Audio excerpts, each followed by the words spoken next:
November 6th meeting of the Gloucester County Board of Supervisors to order. Ms. Steele, will you call the roll?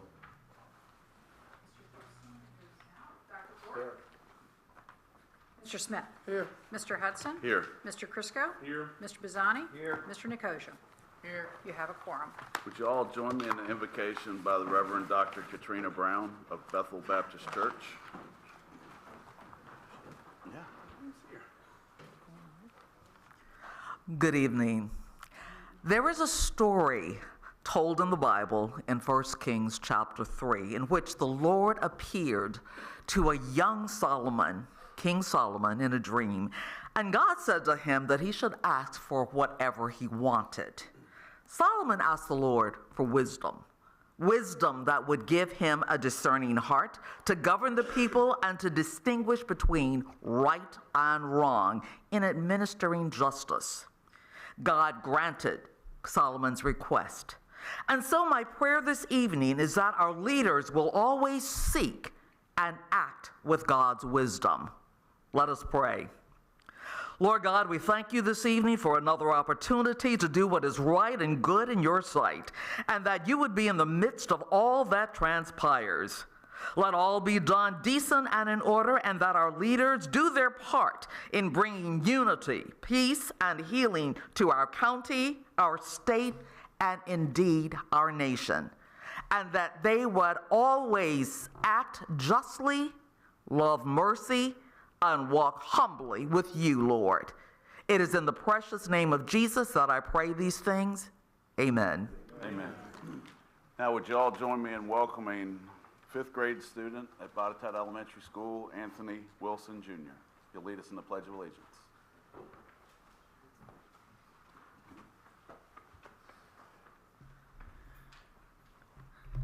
I pledge allegiance to the flag of the United States of America and to the republic for which it stands, one nation, under God, indivisible, for liberty and justice for all. Very good. Thank you, Anthony.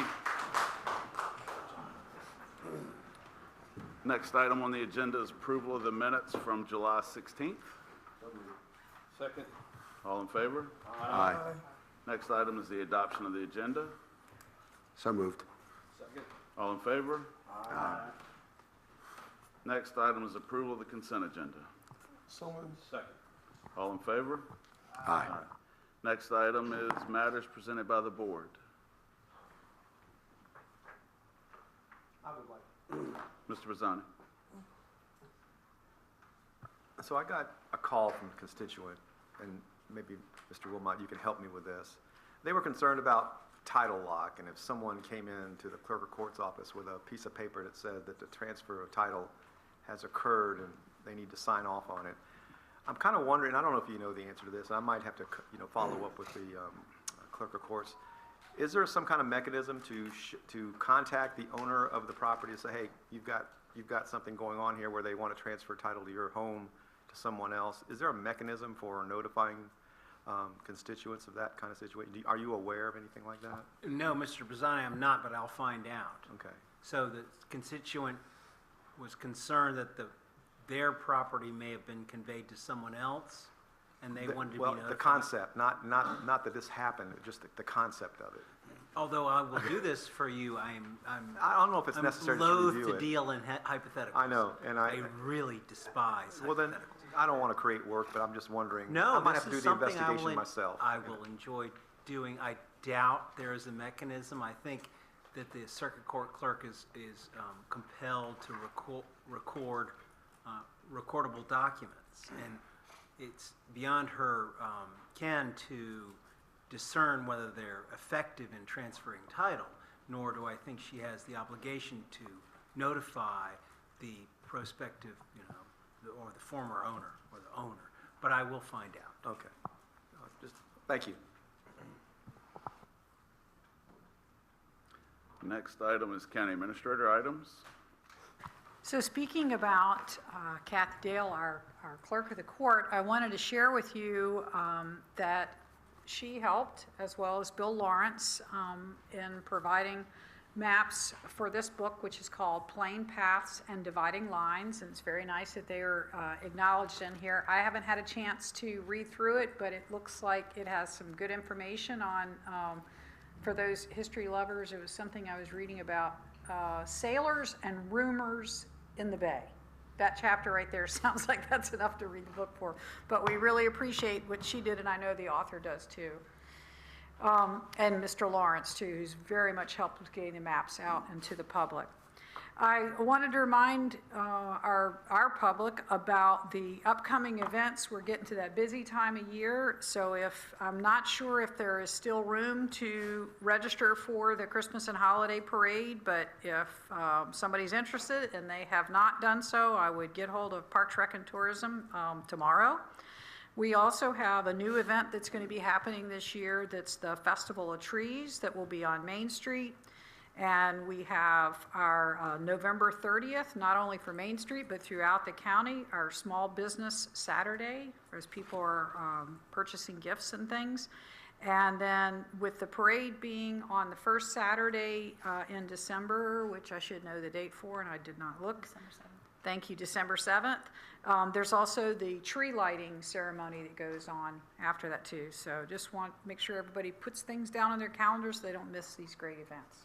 Thank you. Yes, that is our retreat. That, I think that was part of the thing too, that the board members would come out and get to watch the parade.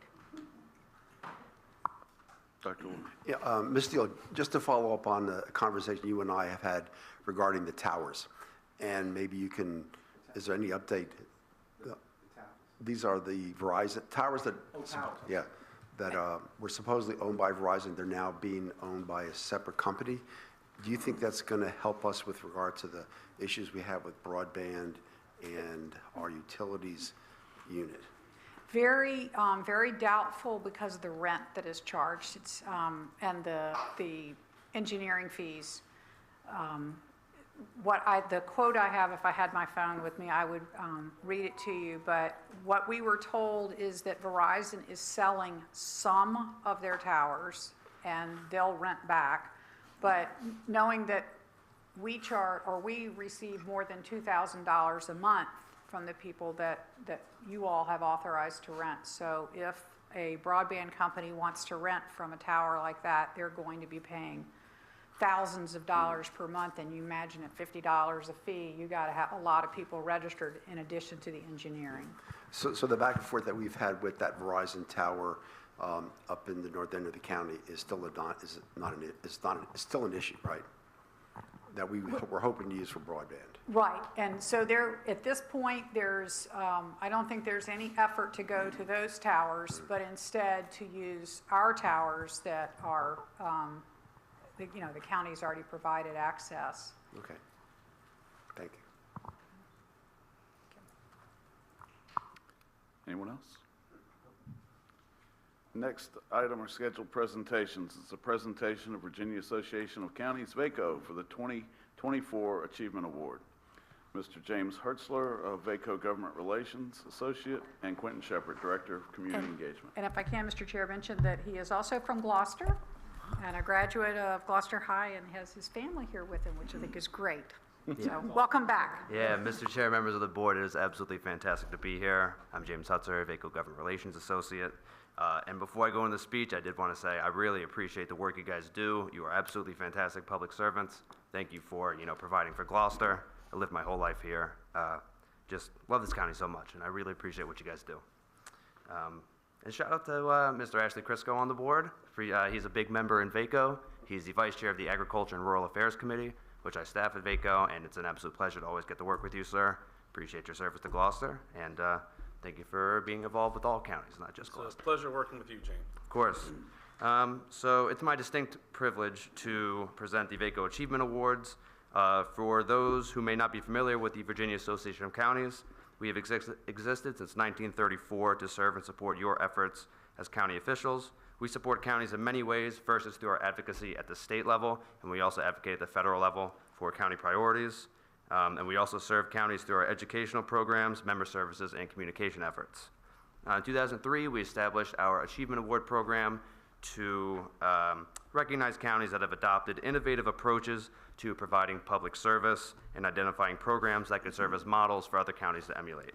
I'm proud to present Gloucester County with an Achievement Award for the Modernizing the Beehive program. And my friend Quentin Shepard is in the audience, and I'd like to invite him up to speak more towards the program.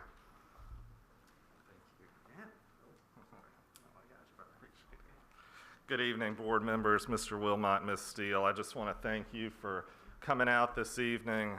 This has been a kind of a dream for a while for us to have the Beehive turned into a higher quality publication. And meanwhile, we're also saving the county about $22,000 a year in doing it this way. We were finding over the years, you know, that the Beehive as it was served an amazing purpose, getting into the hands of every single male recipient in the county. But over the years, we found that a lot of people were finding it to be like an insert, like a newspaper insert or something that was easily thrown in the trash or disregarded. So we thought it might be a good idea to try to change with the times a little bit and make it a high-quality magazine that people would find sitting on coffee tables or in doctors' offices. And we're really pleased with the way that it turned out. We thank our citizens for being receptive to the change. And I'd be remiss without bringing up a key player, Savannah Hugdahl, our media specialist, who is the one who actually designs the publication every quarter. Savannah, if you want to come up. We could just give her a round of applause. She's really done a great job. So thank you all very much.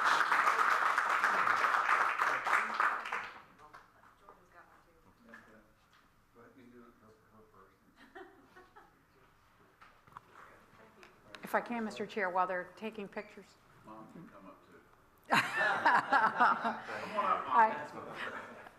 I wanted to make sure that the board is aware, as well as the audience, that these are very competitive awards. This is a situation where it's not like if you qualify, you receive it. It's very competitive, and we haven't won one in a while, and so we're very excited about it. Thank you all. Good job.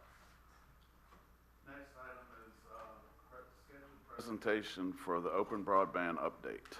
Alan Fitzpatrick, CEO, Open Broadband. Good evening. Thanks for the opportunity to join you tonight. Sorry I was not able to make it last month. I think we just had a hurricane go through a day or two before your board meeting, so I apologize I couldn't make it. You might want to wait a second. They don't want to hear you talk. I guess. Mr. Actually, Chair, while they're leaving, we were having a little bit of a technical issue with the computer that usually broadcasts out to your laptop, so all presentations you'll need to turn and look at the screen. Okay. Do I turn this on? Okay. But thanks for the opportunity to be here and join you tonight. I know you got an in-depth presentation from Greg on our team last time. What I wanted to do is give you a higher level view and answer questions that you have. And get more into a dialogue. So I wanted to recap briefly kind of where we are as a company and then where we're going forward with the project, but mainly to have a conversation. So whatever questions you guys have, I'm here to answer them. So I am the CEO of the company. I'm also the co-founder of the company. I'll start off with just a brief summary from last time. If I'm boring you, just tell me to kind of move it along because you guys heard a lot of this. I think actually you were not here last time, but overall, we have deployed fixed wireless equipment on multiple towers in the county, and we're very grateful that the county has allowed us to use the towers. That's avoiding the great expense that we would have if we were on the Verizon towers, for example. But we're on the Gloucester Water Tower, Landfill Tower, James Store, which is actually an American tower that we pay rent for, the Page Water Tower, and now the Gloucester Point Water Tower. We have two fiber circuits currently in place with a third on order for Gloucester Point. I believe that was a topic that was brought up last meeting. We have some good news. Verizon was actually on site on Monday. They are working on delivering that circuit to the compound, and the next step is going to be taking it from their point in the compound over to the little hut that we are in underneath the tower. So good progress. We had a December 4th date on the Gloucester Point fiber, but it looks like they may be able to deliver it a little bit early, which would be good news. As a lot of you know, we originally started this project with some equipment from Nokia, LTE. We ended up replacing that with Tirana equipment, which has a much better performance level. We also are using Tirana at other states in our footprint, so you're not the only area that's using that. But we've had good success with the speeds of Tirana. We have not had good success with the reach, which is probably the biggest issue that you guys hear about. But we have been giving 100 by 20 speeds. So it's 100 megabits per second download, 20 megabits per second upload to all of the residents who've signed up. 25 by 3 was the original plan, so we've basically exceeded from a speed perspective. The VADI project, which I know you guys have gone through in detail, our part of that project is really done. I think there's a couple of things maybe that the county is still having to sign off on with the state, but all the equipment was deployed exactly where we said it would be. We've also deployed free public Wi-Fi downtown. Hopefully you guys get a chance to use that from time to time. We are marketing actively in each of the tower areas. And I think you guys asked some questions previously about what types of marketing. So we're very active on social media, door drops, mailing postcards, yard signs where we can get them in place. We have a storage unit, which I also want to thank the county for letting us utilize. It's full of equipment right around the corner. Probably the biggest downside we've seen so far is the reach of the wireless technology. Even with the upgraded Tirana equipment that we're putting in place, we have not been able to reach as many people as we would like. What you'll hear in this presentation is we're pretty happy with the speeds. We're happy with the quality of service. We just don't have enough customers. The quantity is really the issue that we're facing. Open broadband is currently subsidizing the operational cost. Obviously, the county put in the ARPA funds to actually buy all the equipment and get things started, but every month we are actually losing money in the market. We're having to subsidize operations from funds that we're generating in other states. For those people that we can serve, the speed and the customer satisfaction ratings are really good. I put a slide in here about our recent customer survey. This was just done in October. Scale of 1 to 10, 10 being the best. We got lots of 10s. So people who can get access to the service really like it. People who can't get access are clamoring for us to reach them. So that's a summary of kind of where we are. And I think what you guys wanted to talk about was more where we're going from here. So we very much believe in a success-based model. Where we have success in the market, where the customers are signing up, where we can provide service, we want to provide service to as many people as we possibly can. So we're going to continue to market in those areas. So we've looked at each of the tower sites, we've picked individual streets that we have good signal, good coverage, and that's where we're sending our postcards to. So we're actively doing that marketing. For residents that are outside of our coverage area, we've added something that you may not have heard us do before. We're starting to install Starlink and install cellular options for people that are not within our coverage. Our intention is really just to get people connected. People need to be connected to the internet. So if they can't be on our fixed wireless system, we're going to try to help them with another solution. Next up for the network is obviously completing the circuit in Gloucester Point, and then we can actively start turning up customers there. We do have some additional equipment on the landfill tower that we need to do the 360 coverage. I think you guys talked about that last time. Both of these are scheduled to complete this year.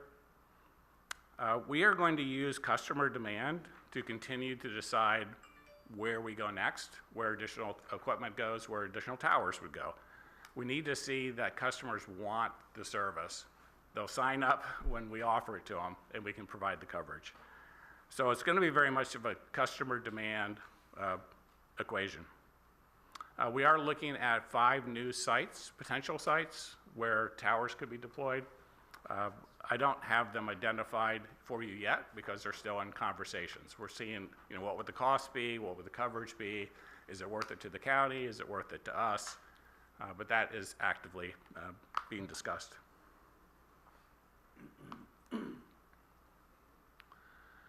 So our commitment with the county.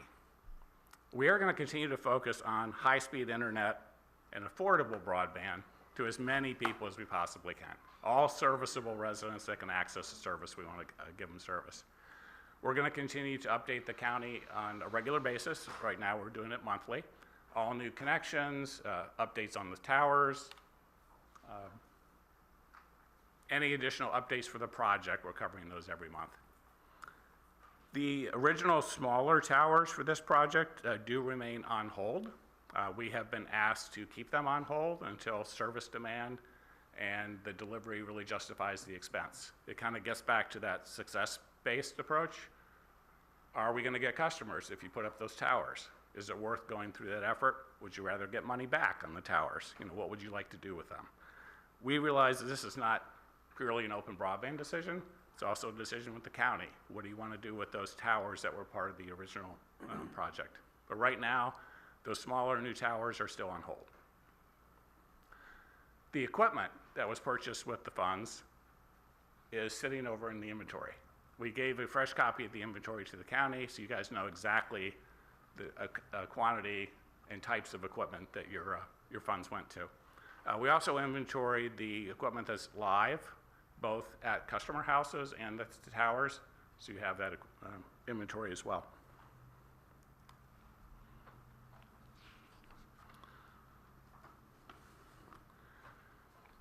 Continuing with the commitment with the county, we do understand that the county will not be providing the balance of funds initially indicated in the agreement for years 2 and 3. That has been communicated to us, and we understand that that's the county's position. We also understand that the county has the ability to end our free tower leases at the end of October of next year. So that is something that's in your purview to do. Doesn't make our business case look any better, but obviously we realize that you have the ability to do that. The county does understand, at least the working level that we've been talking to every month, understands that we are losing money every single month in Gloucester. We are subsidizing the operational cost from other markets. We do have to see a turnaround. We have to get more customers online. We have to have more revenue coming in, to cover our costs. It's all about sustainability. Currently, the revenue that we are getting does cover the fiber leases, and it covers the tower lease at James Store. We are committed to continuing service to all the customers that are currently active off of those towers. In conclusion, we do want to serve as many people as we possibly can that have a qualifying wireless signal. If they don't have a qualifying wireless signal, we'll try to help them with another solution. Success-based growth is our standard business practice. We're going to continue to invest and grow according to where we have success. If we get a lot of signups in an area, we'll double down and we'll do more of that. If we have success with a marketing effort, we'll double down and do more of that. If we do a marketing effort and it doesn't pan out, we stop doing that. We do appreciate the support of the county. We appreciate the referrals that we get. We appreciate the use of the water towers and the storage facility, and for just your general support of the overall project. So with that, I wanted to open it up to questions, things I may not have addressed or things that were on your mind. Mr. Bazzani. So last time your representative was here before us, some metrics that he provided was that there were 133 available access points to the internet, but yet only 5 houses signed up for that. Off of the landfill towers, part of the Bazzani program. Can you provide some color on that and to give us a reason as to why these 128 folks do not want to sign up, or is it an issue that they don't want to sign up, or is it an affordability issue for these folks, or can you give us some color on that? Sure. There are basically 2 issues. One issue is the signal doesn't cover 100% of them. So some of the people want service in that 133, and they just can't get it. They're just not within the signal coverage. The other category is people who are covered, and we've approached them, and they say, no, they don't want it. We've had people with very good signals, and they say that they do not want the service. So it's those two categories. So in initiating this project, did you guys canvass potential households to say, hey, we're potentially coming your way? Are you interested in being able to access internet? Did you do this before you decided to install these systems, or was it that you install the systems and hope that you can get the market to fulfill the need?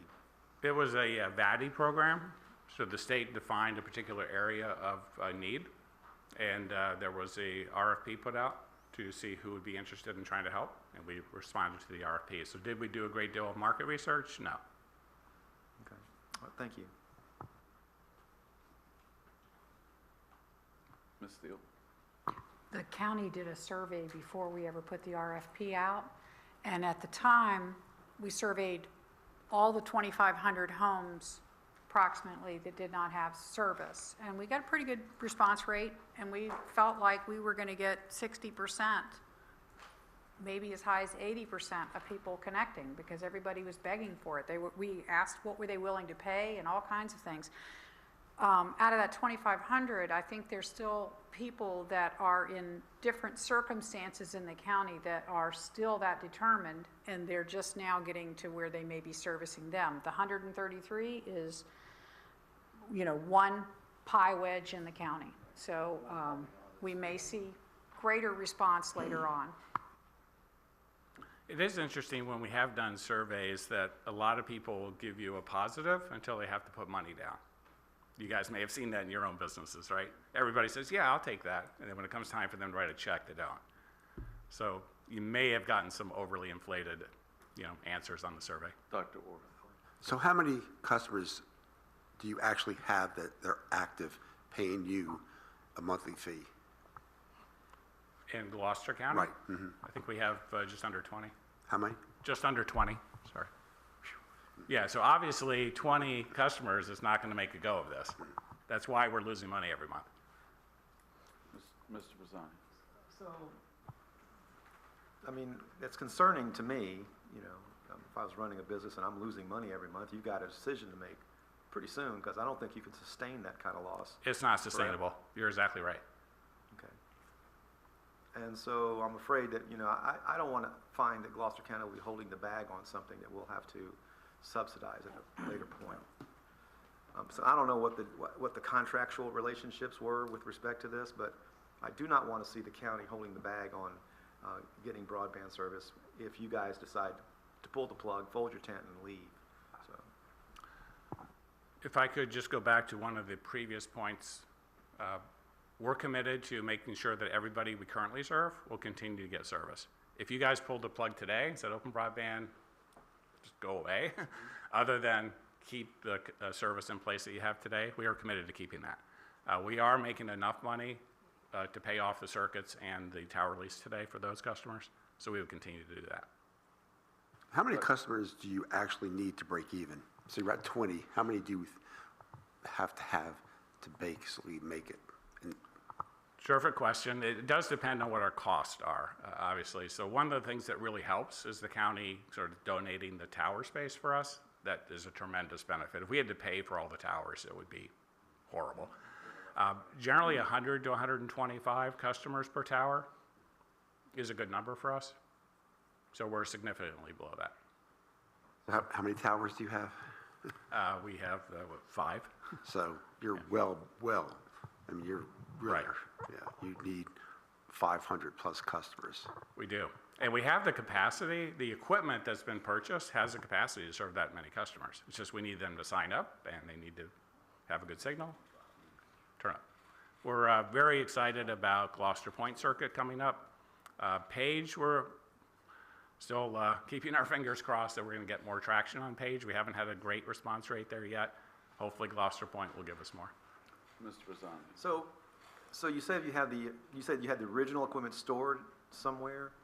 Yeah, it's right around the How has corner. that cost been transferred off of your books, and where have those costs been, what side of the ledger are the costs of those? Great question. It's currently on Open Broadband's books. So we purchased the equipment, so it's under our name and the warranty. But it's sitting in your facility, So title to that property belongs to who? belongs to us currently. Okay. But even though the Valley grant paid for that, did the Valley grant paid for that equipment, the state? Correct. So the state does not own, No. have title to that property? Okay. Can that property be used for other locations that may need in your market areas, other outside of Gloucester County? Absolutely. Okay. All right. Thank you.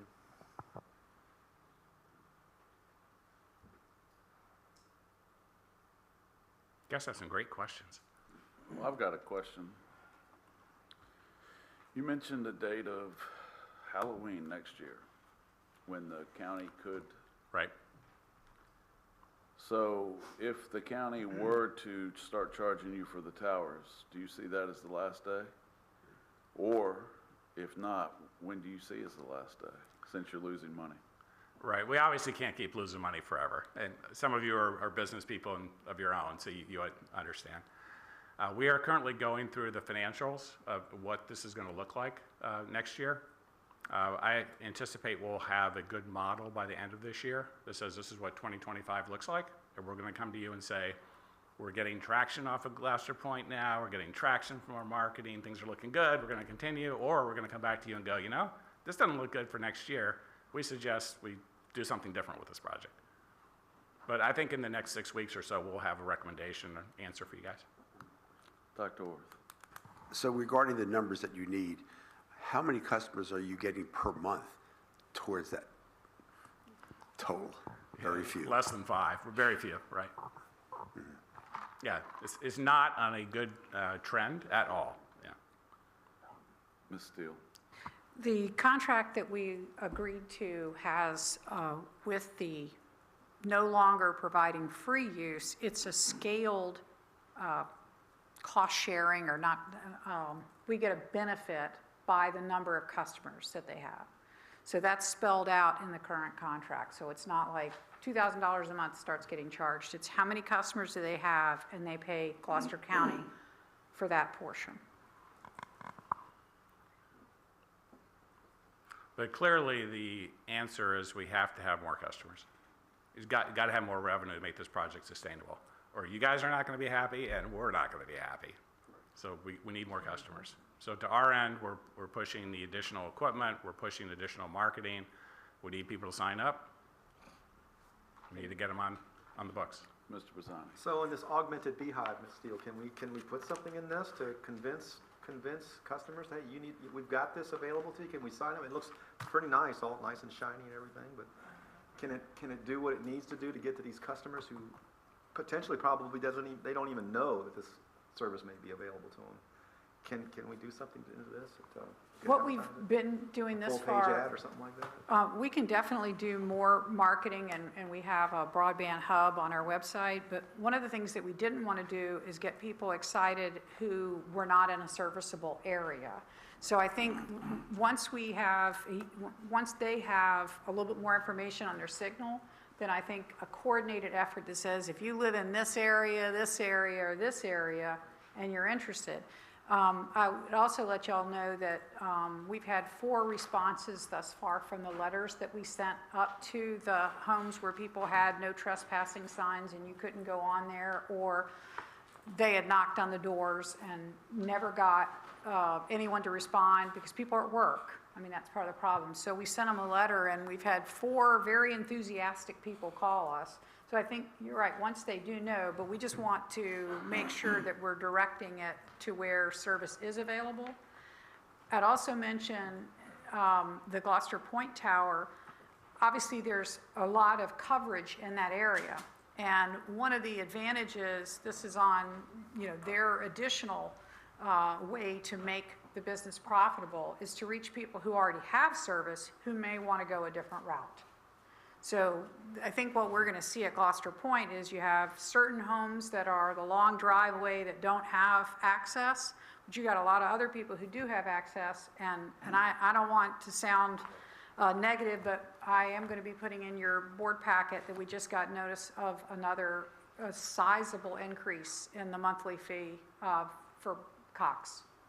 It's like the biggest one I've seen, so. That's par for the course. And That's I fall coming in out. that category. If I had any other option, I would discontinue using who I have now. Where do you live?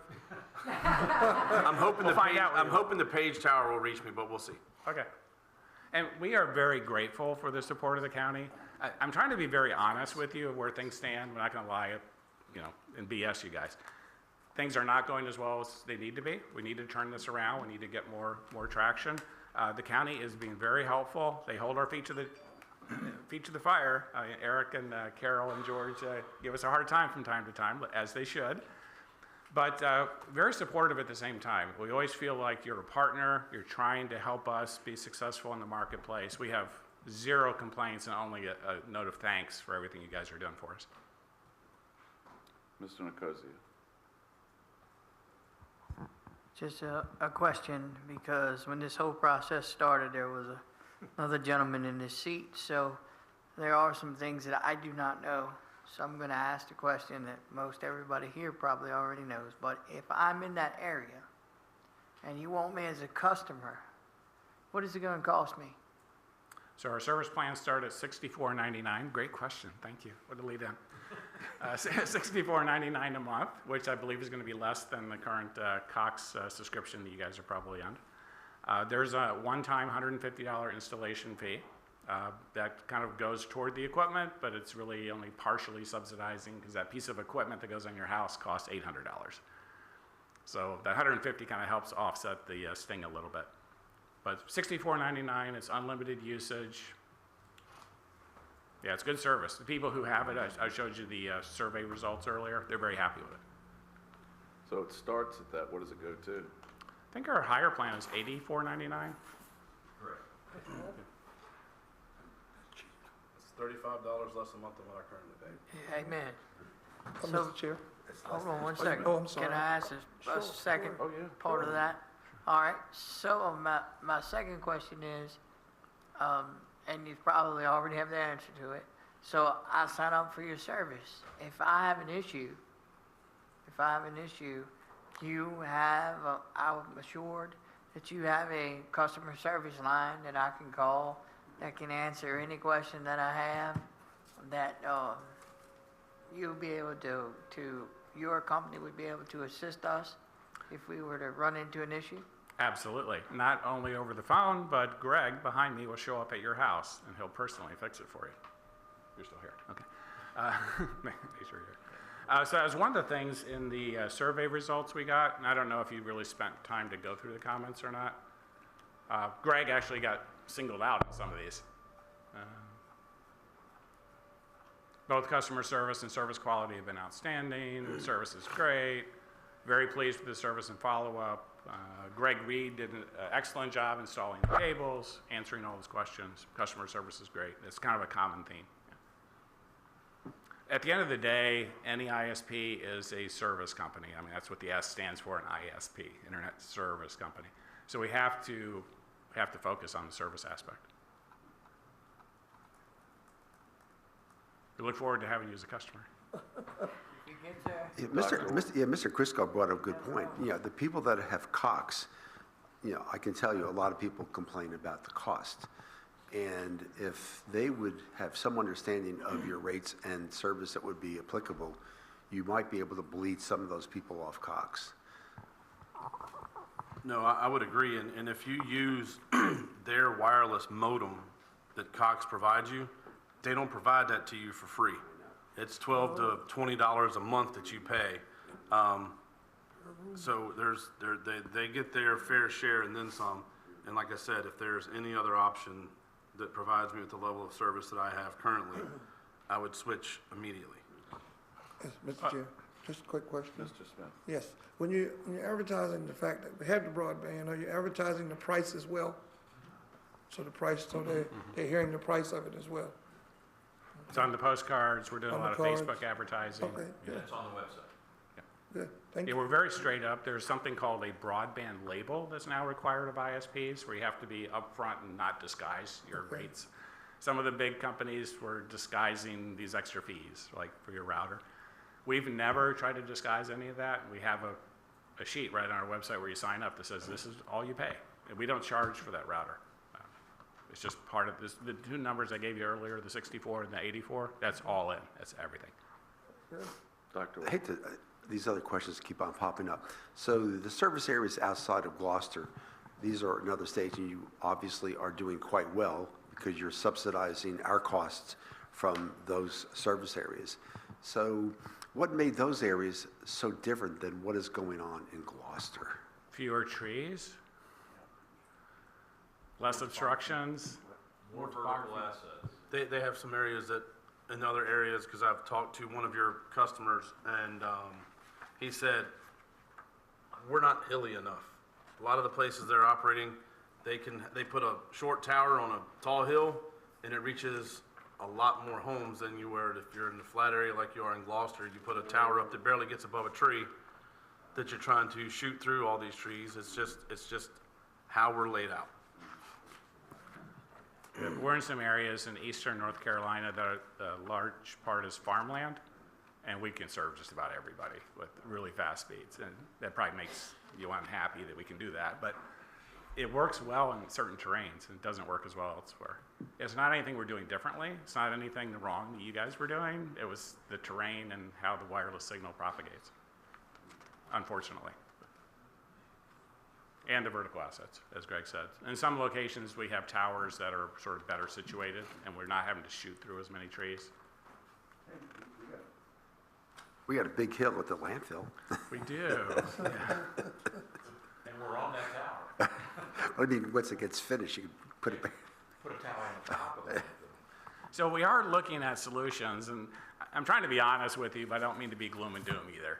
We are always trying to find ways of connecting people in any way possible. So Greg actually has a Starlink install he's going to do. He's actually working with the homeowner to try to help him with that. It's not even our service, but we're trying to help the person get service. But we're looking at the additional sites. We're looking at where we can put in poles, where we can put in hub sites, where we can sort of bounce the signal to other locations. So we're trying to be very creative. So we haven't given up. We're trying to find other ways, but we know the volume has to go up.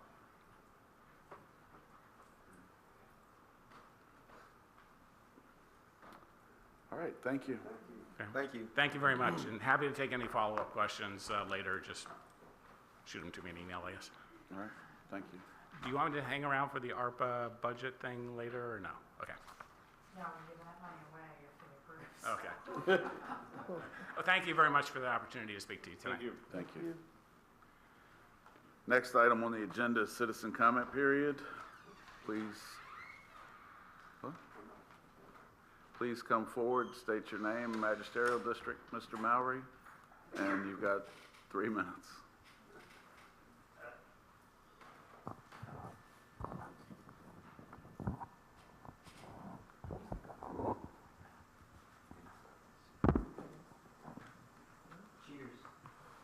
Cheers, yeah. Turn the clock off. See you here. Good evening, Mr. Chairman, members of the board, Ms. Steele, Mr. Wilmot, Howard Mowry, York. Leaving the last school board meeting, I went down Short Lane at the turnoff at Walker Road. The post in the island was covered in fluorescent strips as identified by my headlights. Recommend you call VDOT and have all roads in the county that have these posts covered in these strips and the base painted with fluorescent yellow at the base. There will be a savings to the taxpayer. Running over these posts will be reduced. And being you're cutting my time, I was surprised when I saw Tide Mill Drive was being resurfaced, a much needed upgrade. But they made a critical mistake in spending the taxpayers' funds. Route 17 is being widened from Farmwood Drive to Guinea Road to 3 lanes. There is a heavy increase in traffic on Tide Mill. One may sit through 3 cycles of lights before you can get onto 17. The mouth of Tide Mill needs to have this change made. The space is available. 1 lane right off 17 north. Add 1 lane left to 2 onto 17 and 1 lane right onto 17 north. The right-hand turn north is by Scoots. This taxpayer will appreciate the savings on their gas tank. Over time, the citizens unknown to many is the fact we live in a national police state. Everywhere we go, we are photographed. Many are not even aware of the fact our cell phone is a tracking and listening device monitored by the government when a word or situation might arise. The individual can measure all of this. Tonight, we will hear about cameras in school zones. I noticed the signs at York High School, but where are the cameras located? Another consideration is in Gloucester. There are no sidewalks except at Body Top.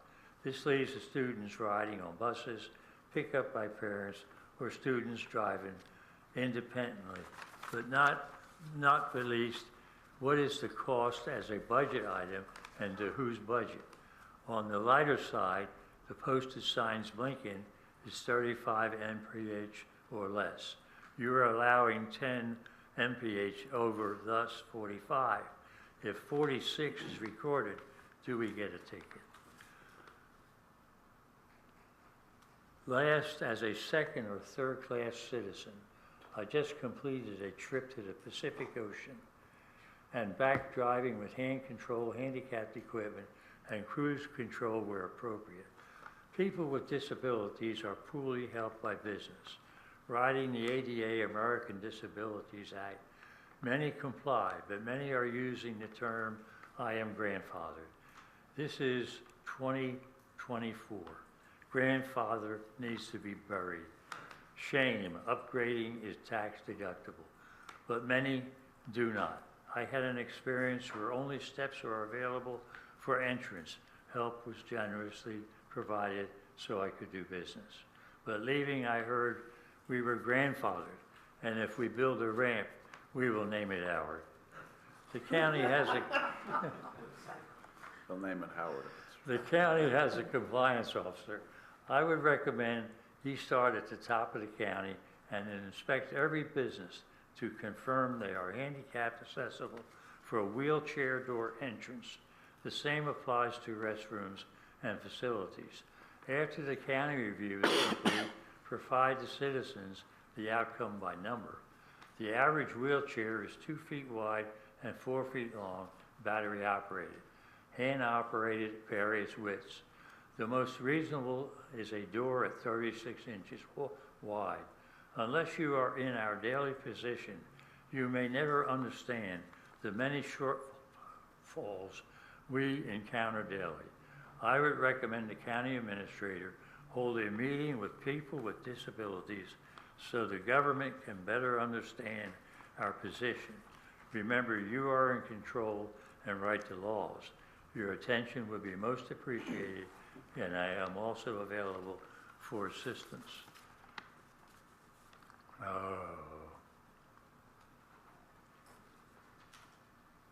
I think I got all of it. Bless you. That's it. That's all. Thank you, Mr. Mowry. Yep. How do you think you get across?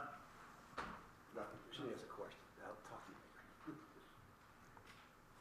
Would anyone else like to speak during citizen comment period? You should have his own mold. I know. All right, we'll close the citizen comment period and open up the public hearing. Ms. Cronin, has it been properly advertised? Yes, Mr. Chair. All right, it's a public hearing to consider the annual update on Gloucester County Code, Chapter 6, Stormwater Watershed Map. Mr. Landry. Good evening, members of the board, Ms. Steele.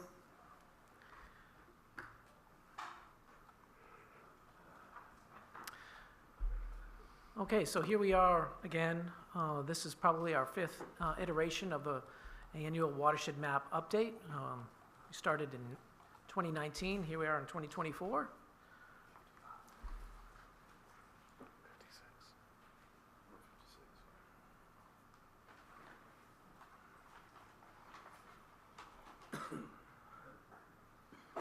Thank you. Okay, moving forward. Okay.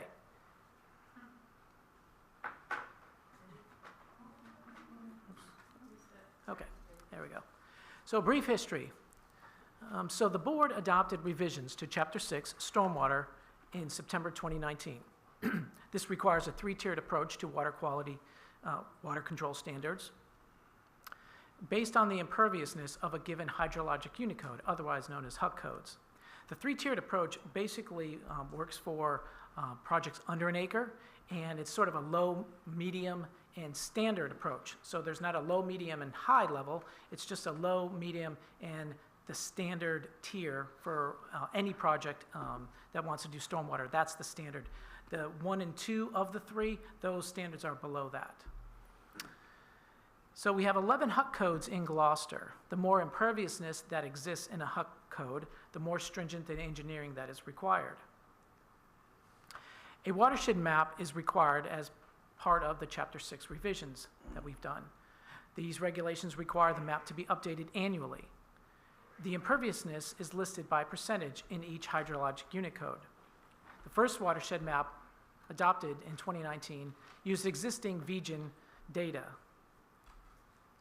Here's the original watershed map in 2019. This was recorded, and you can see the various percentages of impervious cover. It's evolved over time. So, where are we in the 2024 update for the watershed map? So GIS has completed data refinements. This has led to small imperviousness increases across most hydrologic unit codes. The updated watershed map for 2024 data was provided by the Assessment Department and compiled by Gloucester County GIS. Thank you, Rita Taylor and Dan Thomas. Appreciate all their help. In 2023, GIS further refined the assessment data. Over time, things have gotten better and better. So back then, we captured driveways regardless of length.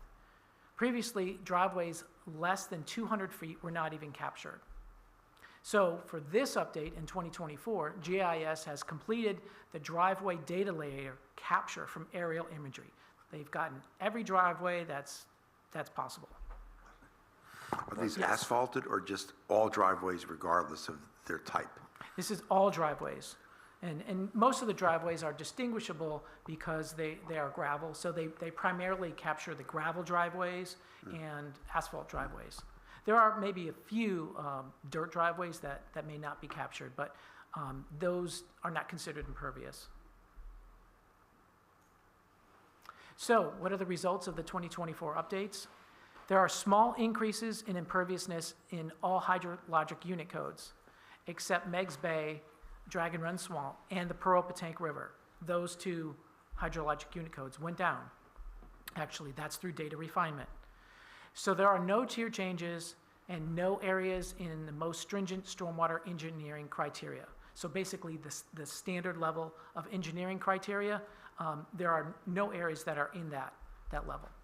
And there's been no tier changes. Kind of unexciting, actually, but. So here we have the watershed map 2023 versus 2024. As you can see, there's just incremental quarter of a percentage point or a tenth of a percentage point through all the HUC codes that we have here. And that's all that I have for this evening's presentation. I'm available for any questions. Dr. Orth. So for the public and for us to just summarize what those percentages mean in terms of development. Development. So once you get over 7.5% impervious area, that's when you get into the standard level of stormwater management that is required for any project over an acre. Mm-hmm. So all that we're talking about here is just projects under an acre. Mm-hmm. And so we've had relatively few over this period of time since we've started doing the watershed map. Yeah, so anything under the 7.5 that we have throughout the county, those areas are, they're sort of below the standard. So theoretically, it would make it a little bit easier to do engineering on a small site. And we're still dealing with the water issues, right? Which I think is part of our legislative agenda, correct? Asking for them to take off impervious, yes, that is part of your Beaver legislation. Dam Reservoir? Yes. Yes, Right. yeah, it's, still considered by DEQ, but yes, it's still on there, yes. Mr. Bazzani. I've got a constituent, and I think Mr. Baines is working with me on this. Have we got a response on that yet? Not yet? Mr. Landry's group is working on it, we talked about that. Okay, I won't question them. Thank you. Any other questions? All right, let's open the citizen comment period. If anyone would like to speak on this topic, please come forward. State your name, magisterial district. 3 minutes. 4 minutes. 5? Nobody's coming. We have an auctioneer. I know. All right, we'll close the citizen comment period, close the public hearing. Any more questions for Mr. Landry? I have one for Mr. Landry, I have one for our esteemed county attorney. Yes, sir. When I vote no tonight, because I've never seen water run off of water, and the definition of impervious is not allowing fluid to pass through. DEQ has to fix this, or actually, I guess our legislators in Richmond need to fix this, because this is pointless until they fix this definition. If I may, the issue with my constituent is the same situation. What is impervious? And it's not really defined. If you put a concrete slab on your property, I could see that being impervious. But if you're just putting a deck and all you want to do is put a canopy over the deck, that's not impervious. So it's a question you've got to resolve for me, please. Thank you. You could vote no, and that's your prerogative. The requirements of the state are that you adopt this map and update it annually in order to provide your constituents more flexibility than they would otherwise have. So, although I understand and appreciate your point of view, and I agree with it, if the county does not adopt this map, meaning by a majority of the Board of Supervisors, then we are not able to use this tiered approach, which exempts some other properties that would have to comply with more onerous requirements. So what you're actually doing by approving this, even though you're not buying into the philosophy behind it, is that you're giving the residents more flexibility than they would otherwise have. Correct. Trust me, I understand. I just wanted that to be out there because my issue will remain that if something was to be developed in this area, and then it pushed the rest of that people over, because that goes to 7.6 between now and 2 years, because water is technically considered impervious, which is mind-boggling still,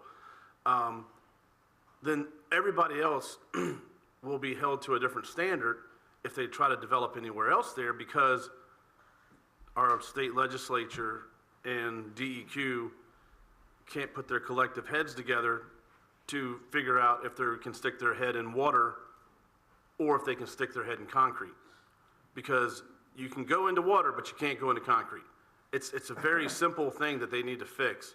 So I will vote to make sure the rest of the county is this way, but this is an actual detriment that we're sitting here with this reservoir pushing us to that level when everything else around it, I believe, is less than half? Yeah.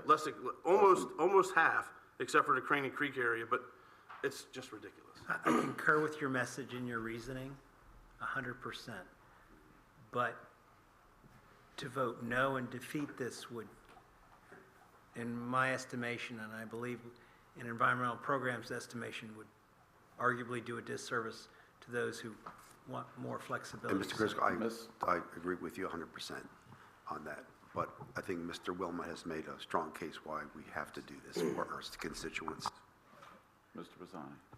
So I have to be honest, I don't understand anything about environmental imperviousness and things like that. My thing is finance and contracts and all those other good things. But if Mr. Wilmot says that this is going to help constituents deal with their own properties, then I'm going to support it. But I still don't understand it. And I don't think to be, Mr. Laney, were you from DEQ? Did you work at DEQ? I did, yes. You did? Yes, Okay. for Then 13 years, but I was not involved in the definition of imperviousness. Oh, you weren't? So I'm certain that in support of Mr. Chriscoe's comments is that I don't think DEQ knows what they want. Yeah. Well, and it's interesting too because, DEQ considers gravel impervious, just using gravel How as can a- gravel as an be example. impervious? How does gravel be impervious? How? They consider it impervious as That's ridiculous. for calculations and everything. However, Dominion for their substations requires a minimum of 1 foot of gravel throughout their substation areas. Why? Because we don't want standing water and electricity in the same area. So they apparently consider it pervious. So it depends on whose definition you're using. And like Mr. Chriscoe said, there needs to be some kind of standardized definition of what impervious means. To me, gravel on the ground is not impervious. It's water's going through it. Now you have concrete slab, yeah, water's not going through that, and it will certainly go through a deck. It'll certainly go through rocks and gravel, and still percolate through the ground. I don't understand why they can't, and not to besmirch your experience at DEQ, but I'm just saying that they need to fix this. Well, I was going to say, Ms. Steele, have we turned in our legislative agenda yet for? So that could be something that you could add to the legislative agenda so that it's there. It's on. Yeah, so that's how we will try to fix that, Mr. Bazzani, is we make the legislators know that we don't think this is the right way to do it. Yeah, but that's an interesting comment regarding Dominion with gravel, because when you mentioned, and when I asked about driveways, and you mentioned gravel is impervious, I'm glad you brought that up, because I was thinking, wait a minute, I have a gravel driveway that's not that long, but still it's gravel, and I've kept it gravel. And, unless there's a really strong storm, I would look at the water on my property, and it goes through the gravel. So I think that's something that we really should add to our legislative agenda. It sounds crazy, because all those numbers add up. And if we're looking at percentages, every little bit counts in this county. And, we're trying to do what we can to aid individuals who want to live in this county and build or whatever. So, yeah, I think that's something we really should push strongly. And here's another example. You're putting septic systems in that percolate. Well, the lines that come out from the main tank out to your yard, the lines are covered with gravel, because those lines are designed to percolate water. So is that gravel now causing the septic system to be impervious? I mean, let's have some common sense here. Right. I'm not impugning you. I'm just saying these guys need to get their act together and help us define, and I think we're going to be doing that in our legislative agenda, to do this. This is ridiculous. It doesn't make any sense, and it does impose a burden on some citizens. It really does. Yeah, so, well, certainly when you're talking, stormwater calculations for a project, if you have asphalt and then maybe, not all of the parking lot is asphalt, maybe only they can afford gravel for a good portion of it. Well, in the stormwater world, it doesn't matter. Theoretically, it's all asphalt, even though it's not. So when you're doing your calculations. So yeah, there's a difference there.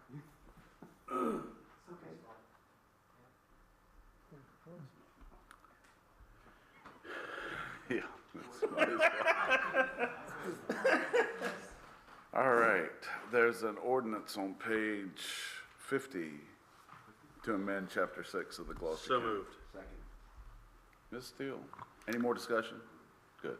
Dr. Orth? Yes. Mr. Smith? Yes. Mr. Hutson? Yes. Mr. Chriscoe? Begrudgingly, yes. Mr. Bazzani? Yes. And Mr. Nicosia? Yes. Motion carries. All right, thank you, Ms. Landry. Thank you. Next item on the agenda is fixed radar program in school zones. Sheriff Darrell Warren, Gloucester County, and Martin Plank, Vice President, Sales, Ultimate. Good evening. Thank you all for having us here. For many years, the Sheriff's Office has fielded complaints regarding speeding in the school zones when the lights are active, which is obviously when the kids are arriving at school and leaving school. And that could be on a school bus, it could be with a parent, a number of things. And although we emphasize school zone safety, the reality of it is the deputies have many other responsibilities, and not to mention there are more schools than we have deputies on patrol every day. So I'm joined here this evening by Martin Plank, who's a vice president of sales for a company called Ultimate. And I met Marty a few years ago at a sheriff's conference, and we held a conversation. And of course, like a good salesman, he's like, "Hey, how's your school zone problems?" So we started talking about this, and we invited Marty down sometime last year, and probably during the spring of last year. And they offered to set up a temporary system at 2 school zones of our choosing. So we chose Petsworth, obviously a high traffic, high speed area. But then the other side of the coin, we said, okay, how about Achilles? Lower speed area, not as much, I guess it's a little bit more difficult to travel at the speeds that there are at Petsworth. So, in your packet, you have the data that was collected over a 2-day period, and for what you can see, it's pretty concerning. When you look at, they're not considered speeding unless they're 10 plus miles an hour over the speed limit. And during that 2-day survey, 25 to 36% of the cars that were coming through those zones were speeding, 10 plus miles an hour over the speed limit. Did you just release a secret that we can speed 10 miles over the speed limit? I did not. Oh, okay. Because the day you come by, there will be a deputy there. This isn't about fines. It's about creating a safe environment for our kids and bus drivers and parents. So Marty was willing to come here this evening if you have any technical questions. He can also share the story. There was a lot of publicity on the York-Poquoson Sheriff's Office's launch of their new program, and it's been very successful. We have, and he can share some numbers of those, but I'll be happy to answer any questions that you have as far as enforcement goes. And Marty, if you don't mind sharing a little bit of the success that York's having and the problems they had before they started the program. Yeah, absolutely. Thank you for having me, and Sheriff, thank you to your staff for all your hard work. Just to kind of touch on the numbers, at Petsworth, there was a daily total, if you average, of 252 violations a day. That's over 1,200 weekly, over 5,000 monthly. That's a lot of violations. Achilles, which we thought probably wouldn't be bad, is pretty bad too. 158 on a daily basis. 790 weekly, over 3,000 monthly. So if you combine just those 2 schools in the county, you have over 400 daily, over 8,000 monthly. That's a lot of violations. The goal of our, yep, go ahead. Is that just between? Yellow flashing lights. And here's the catch too. In Gloucester, the yellow flashing lights are only 30 minutes. We have a lot of jurisdictions where they run an hour or 90 minutes. So that's a lot of violations in a short amount of time. And like the sheriff said, that's at 10 or more over the posted speed limit when those yellow flashing lights are on. So it's a lot of violations. But the goal of our program, and what we will do, is we'll reduce that speeding probably up to 90% pretty quickly. The sheriff mentioned York County. I'll just there's an article that was posted. They did an outstanding job with the public information campaign. We did it together. And then they did a 30-day warning period where, we just give warnings to folks that are speeding. And as a result of that public information campaign and the 30-day warning period, Originally, there was a speed study completed for them, I think at 5 schools. They had 3,700 violations. After we launched our system, it went down to a little over 1,100. Significant decrease. And they've seen a decrease even from that number. Yes, that's a big decrease, right off the bat. Yep. So our goal obviously is to, and by the way, I bought our solutions architect. If he wants to answer the technical questions, I'm dangerous but you guys have already asked some tough questions, so. But I'm happy to answer questions about the program. We're seeing a lot of success in the Commonwealth. And yeah, so I'll open it up. So what's the cost to the county or the school system, I guess? It's $0. 100% violator funded. Violator funded? Correct. Much like the school bus? Correct, speeding units. yes. Are you the same company that provides those? I wish. Oh. No, I'm just kidding. If I can chime in here, two things. I want to publicly thank Christine Joyce. Yes. She was a world of help during this process. And our county attorney, Mr. Wilmot, he has absolutely been very thorough in ensuring us that the county is getting the best contract for us. And this contract, it would be Chesterfield County's contract, whereas bus patrol, you have to meet a threshold. This one, we get a percentage of each. So there's a Again, revenue- It's not about, Yeah, okay. about the fines. It's about, but to your question, we get a percentage. You answered my question, okay. They'll never come to us with a bill. Never. I just know not to go over 10 miles. I can safe under 10 miles an hour. Until you're not. Can you ride a bike that fast? No, I'm talking about overall. Yeah. So you've got cameras, so we have blinking lights at all the schools. So the cameras are placed strategically on both north and south, for example, Petsworth, correct? Correct. And they're monitoring the speed of every single vehicle that goes through there, correct? Every single vehicle, we are required by law to put up a sign before the yellow flashing lights informing motorists that there is photo speed enforcement ahead. So you'll have multiple warnings that there's a camera. So you have to be going 35 right at that light, right? You can't enter the light going 55 and then drop down, right? So how does that work? Because you've got people, especially on 17 coming. Petsworth? Yeah, Petsworth. That's a tough one because you're coming down, sometimes people are going, because people are going to be going 65, 75 on that road. Oh, And, 100%. it's, Yeah, I don't have the line item, but yeah, there were some high numbers. You think about 10 over, you had people going 20, 25 over. Yeah, pretty fast. Yeah. Oh, yeah. So the way the system works is we'll do a site survey. Oh, sorry.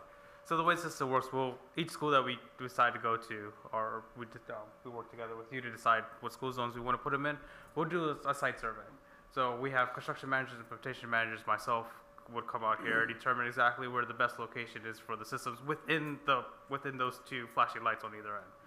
So it could be one on each side. It could be where we notice the most traffic and kids coming across the middle of the school zone. So we'll put it there. So we try to slow traffic as where the kids are crossing. So there's an evaluation process that we'll do to determine exactly where the systems go. To answer your question about how we're measuring the cars, so the car is measured as it recedes away from our system. So if you have the flashing light, the car's going, say it's a 50-mile-an-hour zone and it drops to 35. If the car's going 50 at the flashing light, but they slow down to 35 once they hit where our system is, then they're fine. But if they're passing our system at above 10 over the speed limit, they'll get a violation. We do capture the speed of every vehicle, but we do not capture a picture of every vehicle. We only capture an image of a vehicle if it is violating, And how do we get around a car that is either rented from like a rental company, or a car that is being used by someone who didn't have a car because of whatever, and it's their friend's car? How do you deal with those things? I can answer that. It's funny you asked that. I was in Connecticut 2 weeks ago in a rental, and I got home, and then I think it was Enterprise, sent me a bill, because I didn't have an Easy Pass, so, They know who's in the car. yeah, so, Or they know who rented it. they know who rented it. So from a violation standpoint, if someone was not driving, they have the opportunity to do a transfer of liability, and we'll reissue that ticket to the person that was driving.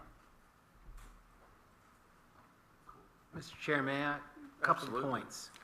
One is, I want to differentiate this from the school bus stop arm situation. You had to pass an ordinance to authorize the installation of the cameras which catch the school bus stop arm violators. Here, the enabling legislation, for some reason, in the infinite wisdom of the General Assembly, does not require that you pass an ordinance. So that's the difference here.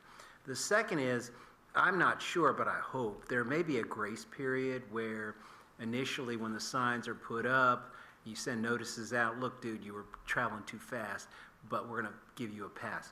Is that right? Correct. Okay, so there will be a grace period Yes. to educate the people. The third is that I am assuming that the sheriff will vet all these violations.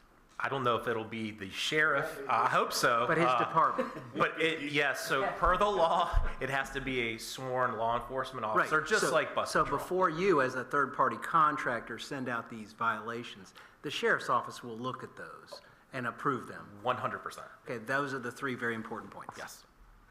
But to really correct the statement you had, we are paying you $14, so you do give us a bill. You're not paying me. The proceeds collected. Right. If Only if it's collected, but we'll right, still pay you. only if it, yeah, the initial iteration of this contract was just, no. So This is much better. So credit to you and Christine, like, you did a great job, and we were fortunate to have that contract vehicle, which was highly competitive. We're paid on goods and services provided, and that's a small fee, but we never send you a bill. It's 100% violator funded. Only because it's the $14 comes out and we pay you for that. You don't pay us, it'll come out, and then the rest goes to you. So they'll pay them directly, pay you directly? Correct. Okay. Yep, that's correct. Where are you home based? We are, we're in Lanham, Maryland, so we're very proud to say we're close to FedEx Field. The Commanders are doing well, so we say that now. We're just a few miles away. But we do have warehouse facilities and personnel in Hampton Roads. I actually live in Henrico County. I do have a little place in Matthews County. Don't mean to say that in front of y'all, but I've been to Gloucester many, many times. So yeah, that's where we're located, is Lanham. We're U.S. owned and operated. We design, build, maintain all of our own systems in-house. Yep. Privately held. Say that again, I'm sorry. Privately held? Yes. Yes. All right, any more questions? What is the fee for a violation? $100. $100. Yes, sir. So this is a question for my staff. What are we doing with the other $86 of those violations? Where's that money gonna go? No. We get 14. The other 86. That's yours. What is our where is our $86 going to go per Operations. violation? Some may go to the court, and the other would go to the other portion would go to the county for y'all to determine where it goes. So I don't think it's earmarked for a particular purpose.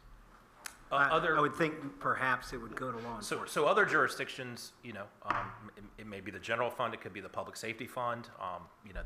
Different jurisdictions use it differently. That's for the Gloucester to decide. Yeah, Sheriff Warren, again, it sounds like this is going to be on your shoulders. So this is another task for you to perform when, you're already stressed to the max with all the stuff that you do. Is this something that, if we have some of that money, to have extra help for you to deal with this? Is this something that, you might consider during the budget process, if we adopt this, that you might come to us and say, hey, here's what's going on, I got this, that, whatever, that some of our money could be forwarded to help you out in this process? I won't say that will be this year, but that may be next year. But the plan is, just like our school bus patrol system, we split that amongst a few of our SROs. We're gonna do the same thing with this program, and then we're gonna see what kind of burden it places on those deputies before we say, hey, we need help. I mean, we already know you guys do outstanding service for the county, and we really appreciate it. What we don't want to do is move away from the safety the safety things that you guys deal with all the time. And so, you know, anything we can do to help you out if this does add a burden, you know, we need to hear from you pretty quickly on And that. I do appreciate that, I really do. Just keep in mind that this is a safety program as well. So this is just another tool to help us keep our kids and people coming in and out of that school zone safe. And go ahead, Mr. Chriscoe, go ahead. No, that's why I was asking about the $86, because I think we should have a separate line item to keep that money in, so that way we can determine what we need to do with it.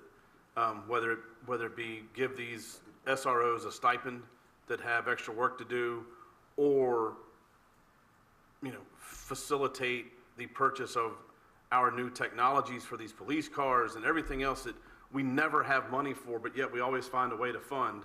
It'd be nice to have this dedicated line item to use for those type things as we go forward.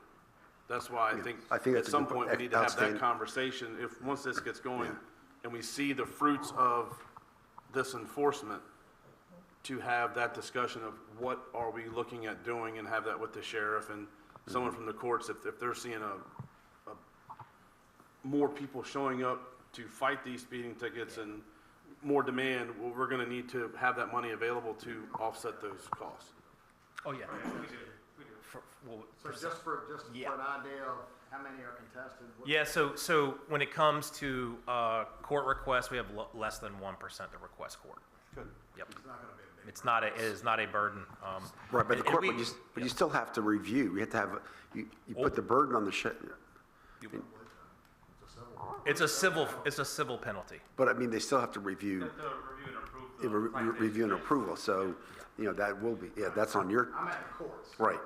Yeah, Okay. this is the courts. And I think Mr. Chriscoe's point about a special dedicated, you know, account, I think is very appropriate. Yeah. And when I say this, I'll probably be the first one to get a ticket. But I'll be Philip.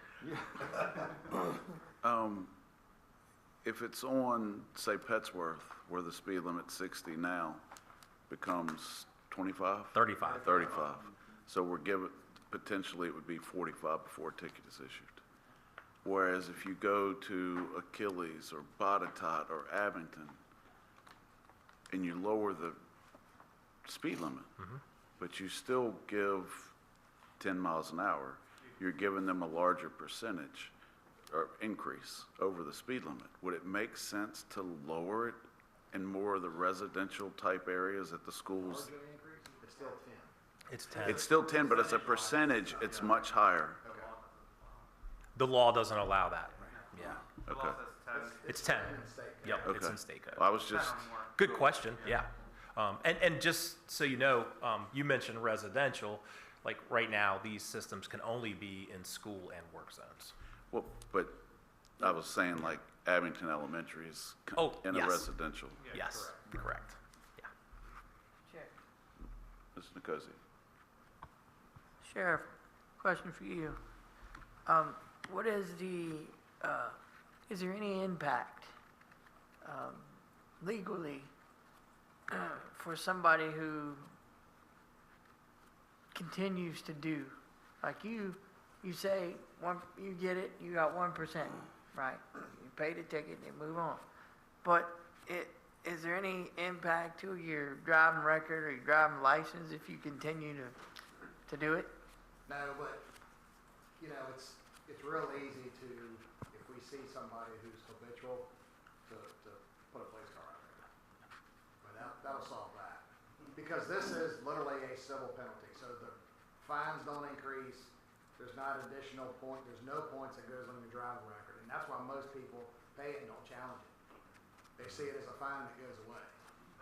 And it also won't obviously affect your insurance, like that insurance rates are sky high, so it's better to get a ticket from us than the sheriff. If you had a repeat offender in the same area that kept paying the fine and perhaps was 20 miles an hour over, which is reckless, maybe they would deploy a deputy there to actually charge them with reckless, and that would be sweet.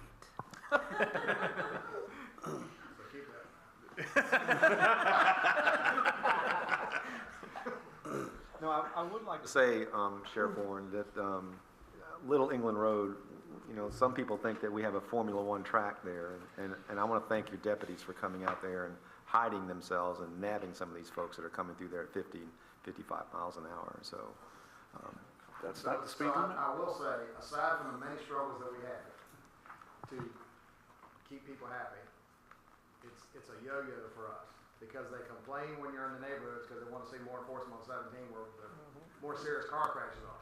And then when you're out on 17, I've got people from Little England Road, and Lawrence Springs Road, and Dover Road, and Powhatan. It's back and forth, back and forth, back and forth. But I appreciate you saying that. All right, any more questions? All right, there's a resolution on page 65. So moved. Second. Ms. Steele? Mr. Smith? Yes. Mr. Hutson? Yes. Mr. Chriscoe? Yes. Mr. Bazzani? Yes. Mr. Nicosia? Yes. Dr. Orth? Motion carries. Thank you, gentlemen. Thank you all. Nice meeting y'all. Next item on the agenda is a request to modify the American Rescue Plan Act, ARPA spending plan. Ms. Steele? This was referenced briefly earlier tonight because we did have in the original agreement with Open Broadband that we were going to have additional expenses, and we just said that we haven't, it's not warranted, with what's been happening. So there's information in your board packet that's outlining those funds, as well as funds from the Utilities Department that were original ARPA funds that weren't able to be spent, and also just a small amount from the library. So if you look at page 86, there's a chart, and on the far right, you'll see the funds that are remaining. And it was our recommendation that all of it go to utilities, meaning that because utilities has quite a few capital items that are needed and repair items that Mr. Wilmot has already vetted, and they will meet the ARPA requirements. So that would provide them $364,842 plus the $1,509 that they originally did not have, and then the additional funds are ones that would be reappropriated from leftovers and unable to be spent. And Ms. Legg is here if you have any questions, and she is totally understands the requirements that these funds have to be committed by December 31st. So they've been working to get contracts lined up, things that they know, these projects that once and for all we can get the funds committed, and then they have to be spent by the end of 26. But committed, like as in a purchase order, contract, et cetera, by the end of this year. So it's our recommendation to go ahead and close out the ARPA funds that were provided to the county by spending all the project's funds on utilities, and there's a resolution for your consideration on page 85. I'm glad to answer any questions, or Ms. Legg can. I have a question. Ms. Steele, is there a reason why the Boys and Girls Club won't get another additional small amounts of money to help them in their program? We haven't, we provide funds to them annually, but out of the ARPA funds and the CARES projects, when we first opened this up for some of the nonprofits, there hasn't been any discussion with any of the others, and most of that was dealing with daycare, at least initially, with daycare during, the COVID situation. But they were able to make some improvements.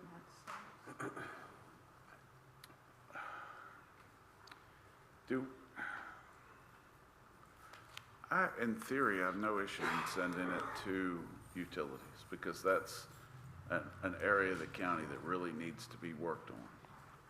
But I'm a little concerned with things that may happen or may not happen, that we're going to devote $1.2 million to the RO skits.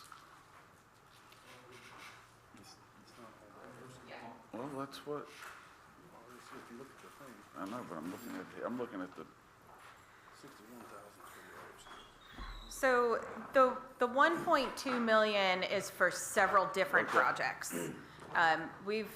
Since I last came to you in May, and then in anticipation for tonight, we vetted about 8 projects, I think, through Mr. Wilmot's office. So the RO skid is just one piece of that. Okay.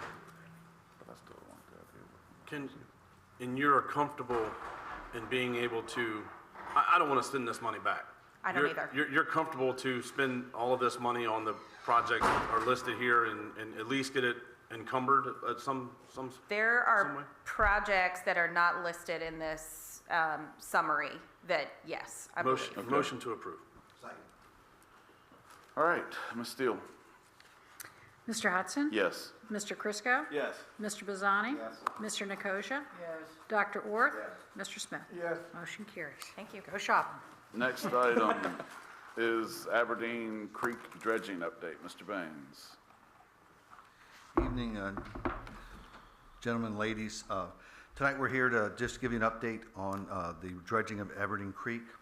As y'all know, several years ago we were given a Virginia Port Authority dredging grant, and it's being managed by the Middle Peninsula Planning District. We were given that in 2022, and it was $2 million to dredge Aberdeen Creek. The original plan utilized a portion of the Middle Peninsula State Park, not the Machicamaco, but the piece that was there off of Aberdeen Creek Road. And based on our negotiations with the state at that time, the restrictions they were putting on the property, on the amount of property we could use and the time we could use it, wasn't going to be viable for putting spoils there. They wanted it moved in less time than it takes for them to drive out or for us to find a repurpose. So with that going on, over the last year, the PDC was exploring different options for dealing with the dredge spoils. So in that, they came and talked to us and had 22 different options that they had done with a consultant. Of those, they were vetted, and they were down to 10 different options that might be viable. Right now, the only place that you can put dredge spoils is off of Shirley Plantation. And Shirley Plantation, so our cost to barge it from the York River around to the James River was just going to make it so that, again, the $2 million wasn't viable. The PDC then developed and submitted a proposal to the Department of Conservation and Recreation, the DCR, for $1.7 million for a different grant to dredge part of Aberdeen Creek and rebuild a spit and some marshlands to protect the properties that are to the south of the entrance of that creek. That one, they've been awarded. We had to send a letter of confirmation that we were in support of it, since it was going to support our $2 million grant. And for both of those grants, the one and the $2 million and the $1.7 million, will all be managed by the PDC. Obviously, if we go to bid, we'll have to rewrite the MOU now that there's 2 grants, so that they're both covered and they're doing the contract administration for both of them. This is probably a very novel use of this. We've got Mr. Kurt Smith here from the PDC if y'all had any questions about the actual dredge material, but in most of these that I've looked at, we weren't able to ever restore land that's been washed away. It's one of the things that's always been there. This one, they're going to be able to rebuild a spit. So by us being able to take it and rebuild land to protect the existing property there is really kind of a unique situation for us, and we're excited about that being part of what this one will be. The PDC will continue to manage both grants. The county will need to update the MOU. The best case scenario is when we go out for bid, that the bids for this come in at the $3.7 million and it's no cost to the county. Worst case scenario is it could cost more than that, and then we would have to decide if we wanted to, 1, not do it at all and return the money, or 2, find another source for that, whether it's general fund, grants, or other funding sources. Along with that, I guess we've got Kurt here, so if you had any other questions about it. These 2 grants together have been what we see as the best solution right now for Aberdeen Creek. We're sorry that, we got the money in 2022 and we're still trying to figure out how to spend it and be able to maintain these spoils. I'm sure Mr. Chriscoe knows from being involved with the PDC that some of this funding in the past didn't allow us to lease land or do anything else to have a place for the spoils. They've changed that legislation because of the issues we were having and some others, that now part of that grant funding from the Port Authority, we could lease land to put the spoils on until they were reused. That's the end of our update. If there's any questions. Yes, sir. This is actually probably for Mr. Wilmot to research. Is it possible, being that Gloucester County has developed and understands what a change in depth of water to waterfront homes comes to? I think it's about 14% for every 1 foot of water depth gained at waterfront properties. Is it possible to capture that increase post-dredging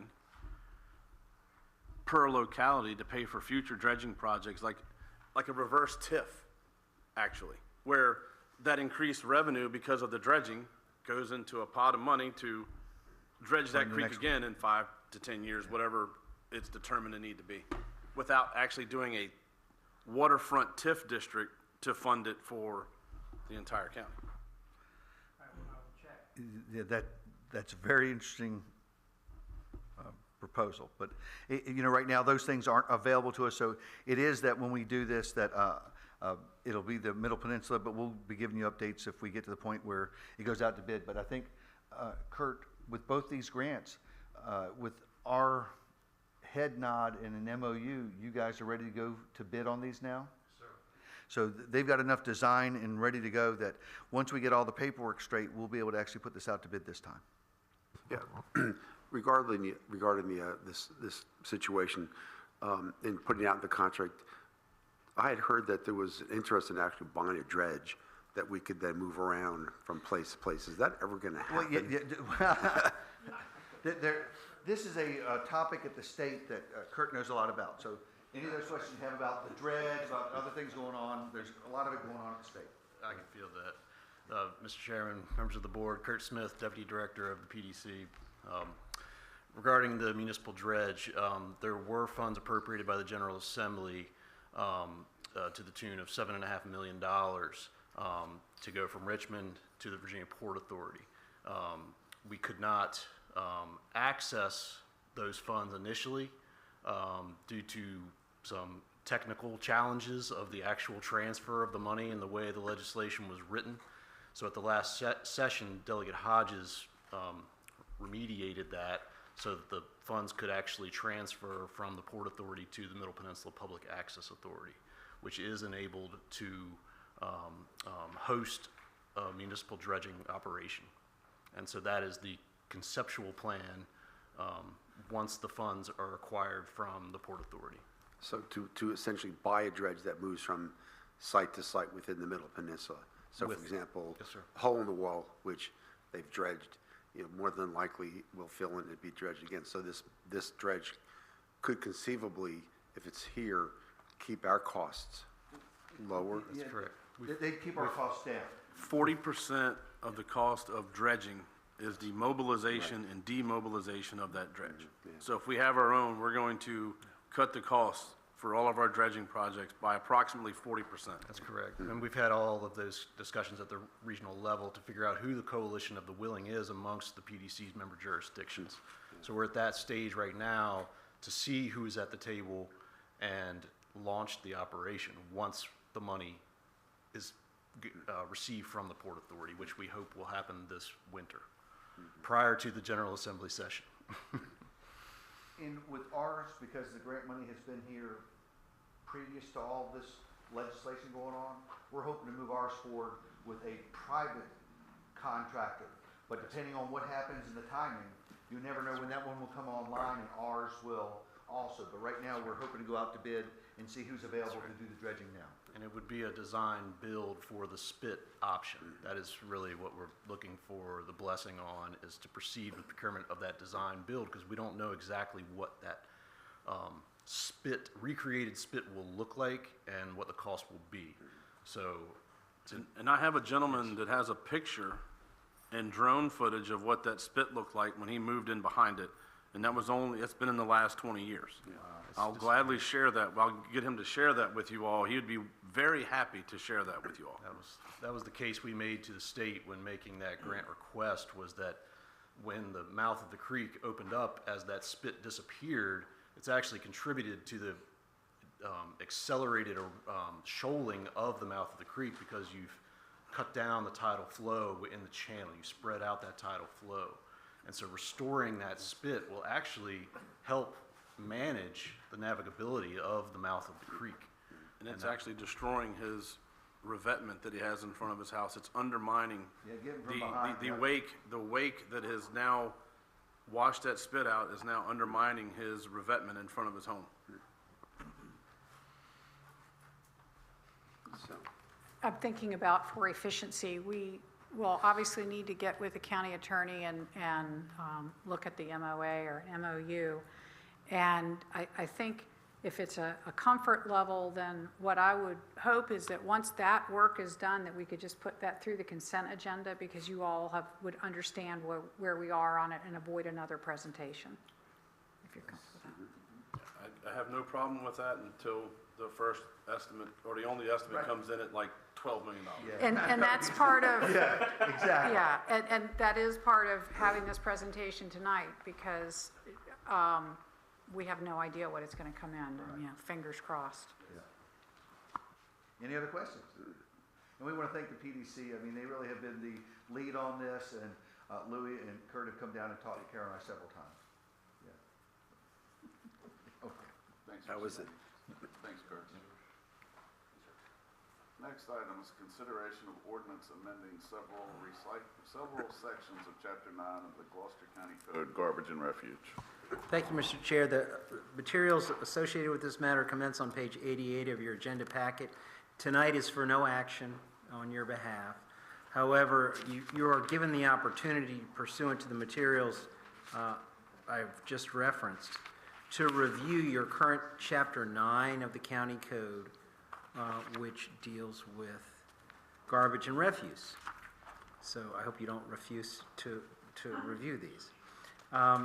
So the packet materials include the current version of Chapter 9, but several years ago, the Clean Community Coordinator suggested some changes to Chapter 9, principal among which was the reporting of recycling facilities from every year to once every 4 years.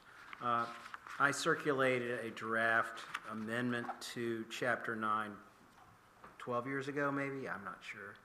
But it was about 12 years ago, and kept harping on it year after year. So finally, in response to my repeated nastygrams, all the relevant departments, administration, Clean Community, and the Commissioner of Revenue have chimed in and have recommended changes to Chapter 9, some of which are really house cleaning matters. For example, current Section 9-5, which is on page 90, references violations of Section 9-13. There is no Section 9-13, so that's really problematic. So I changed it to this chapter rather than Section 9-13. Other changes, the county administrator indicated in Section 9-15 and 9-16 that the violations should be determined by the county administrator or designee, which is not problematic.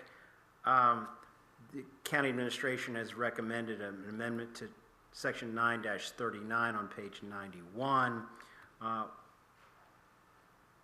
which indicates that vehicles for waste disposal need to be inspected within every 30 days, which doesn't make sense. So that provision has been proposed to be eliminated.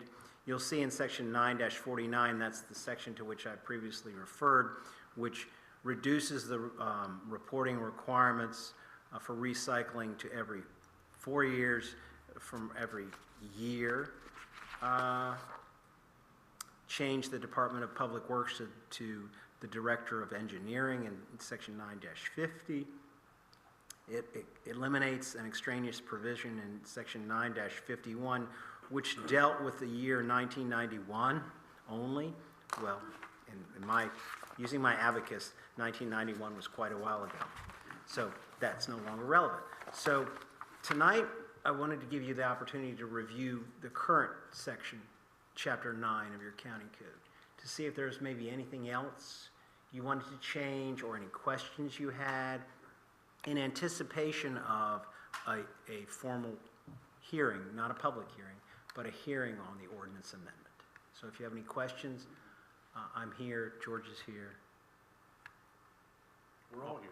All the good fellas and women. Wise guys. Anybody?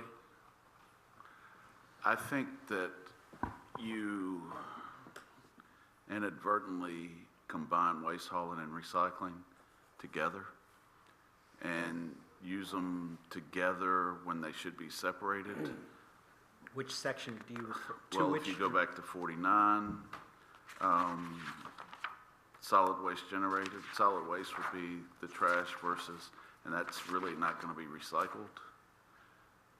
Solid waste would be the trash, where the recyclable materials, that just needs to be cleaned up. And at least if it was 1991, we could look forward to partying like it's 1999. But there's a couple. So, I'm sorry to It's interrupt, just but- verbiage. So in section 9-49, you want to limit this to recycling? No, I mean, you're looking at it, are we looking at it as what we're recycling, or are we looking at it because you're part of this is the trash that's going to the landfill from county businesses. Part of it is material that's being recycled in the county by businesses. And some of the words are used interchangeably when they shouldn't be. And we can get together later. That would be helpful to me to Yes. understand exactly how you propose it be worded. I mean, I think it just needs to be maybe a little more verbiage. I know it costs money per page, but some of it just doesn't interchange together. And There's some people know more about trash in here than you and I do. I thought lawyers knew all about trash. Yes, if you could call me, we can do that. yeah, Yes. okay. So we'll wait until I hear from Mr. Hutson, and then we'll finalize it. And then after we're comfortable, should we then put it on the agenda? We could just put it on the agenda or just give it back out, yeah. We can discuss it. All right. It's mainly, like I said, just verbiage issues. All right. Thank you. I'm glad that this was presented to you ahead of time. Thank you. Next item is discussion and adoption of the county's 2025 legislative agenda. Ms. Steele. Thank you. So the draft agenda has been out for review, and we did not receive any edits or comments back.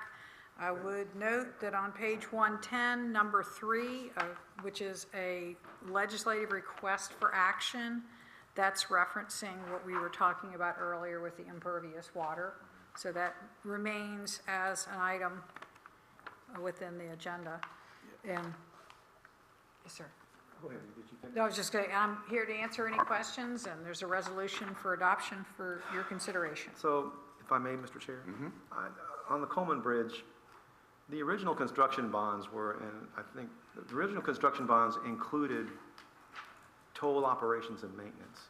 And since the original construction bonds are now paid off, toll operations and maintenance should be covered by the state, not a part of the, the retirement of the TRF remaining balance. I believe when the bond was issued, there's language, if I recall from the times I've researched this thing, is that operations and maintenance was covered by the original $62 million bond. That's been paid off now, so that operations and maintenance should be subsumed by the state, not Gloucester, not toll revenues. I believe that's the language that I remember. I've been trying to find it, and I can't find it now, but it's... If I can, that the operations and maintenance is covered by the state and not by the toll money. The money that's left to be paid was where VDOT went out, and for the amount of money that I guess that had to be borrowed, they basically took some of their own money and loaned it for the construction. But the But there language- is a separate fund, and the General Assembly beefed it up considerably a few years ago, specifically to bridges. So the money that is collected is going to the debt that was the separate debt that we didn't have to pay extra high interest on, but it still was for construction. But the language says here The final payment of the original bond for widening the bridge was made in June of 2021, leaving only the toll operations and repayment of the TRF funds to be paid by toll proceeds. That's not true, the way that language is written. I think when the original bonds were paid for, toll operations go away. That the tolls would now just pay for the TRF funds that are left over, not operations and maintenance. So my That's the way the understanding language, I is read the language that differently. the bond was a separate sale bond versus the other borrowing from, again, internally. So I'm more than happy to look at whatever, if you want to word things differently, but I think the bottom line is that unless something happens at the state level, which could happen, those funds are the additional debt, not saying bond, the additional debt is being paid for by the tolls. Well, unless someone researches it for me, because I was on the internet trying to find the original language for the bond. I recall when I did the original research, that operations and maintenance was covered by the original bond that paid for the construction of the bridge, and that once that debt was retired, then operations and maintenance would then be subsumed by the state, and that the remaining TRF funds would be used by toll proceeds to pay that off. But that's the operations and maintenance of the bridge. Operations not the includes tolls. Not the toll facility. There were two separate things. And that's why VDOT, who really doesn't care what Gloucester County has to say about this, that's the difference. The operations and maintenance of the physical bridge itself. Operations doesn't include the tolls? No. No, and those tolls that's all done by A contract. third-party Yeah. company. Okay.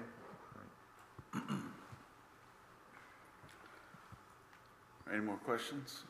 I have one. Do we want to, because I think Mr. Landry, who has left now, I think Mr. Landry more or less told us that because we were able to capture every gravel driveway in Gloucester County over 200 feet, every HUC code in Gloucester County has gone up. And that includes gravel driveways. I don't think gravel driveways should be included as impervious surfaces. That's the issue. Because that's right. I'm sorry. Gravel is a penetrable surface agent, meaning you dump water on your gravel, it's going to run around the gravel and go on the ground. Unless your gravel's on top of tar. And septic systems use gravel in the piping lines. But the asphalt is not impervious. I think we need to add gravel driveways to also be part of the issue that we have here, because we are so far away from going over these HUC codes. But if we don't start putting these people to task, eventually they'll just change it to where everything over 5 has to do it, and then we already have 2 or 3 of our areas will be under the more stringent tiered level. That's right. May I suggest then, if you want to add in the first sentence where it talks about the wet pond impervious land cover type, if it would be appropriate to say and gravel driveways, because you're asking for an exclusion of those terms. In areas, not necessarily a driveway, It could be just a gravel area. a parking lot, or Okay, so gravel, and, let's see, and gravel areas, and then in the, I think it would need to be stated again. It would have to be in 3 also. I mean, I'm looking at number 3. No, but I meant on where the title of it, where it says. Oh, right. Exclude drinking water impoundments and gravel areas from definition of impervious land areas. So then where we say it's hurting us in the second sentence, that we say is the cost for projects are high due to the inclusion of such drinking water impoundments and gravel areas. Correct. Okay, so we're going to say gravel areas 3 times. Very good. Thank you. All right, there's a resolution on page 108. So moved. Second. As amended. As amended. Yes, sir. All right. Second, as amended. Ms. Steele? Mr. Chriscoe? Yes. Mr. Bazzani? Yes, as Mr. amended. Okay, Mr. Nicosia? Yes. Dr. Orth? Yes. Mr. Smith? Yes. Mr. Hudson? Yes. Okay, motion carries. Thank you.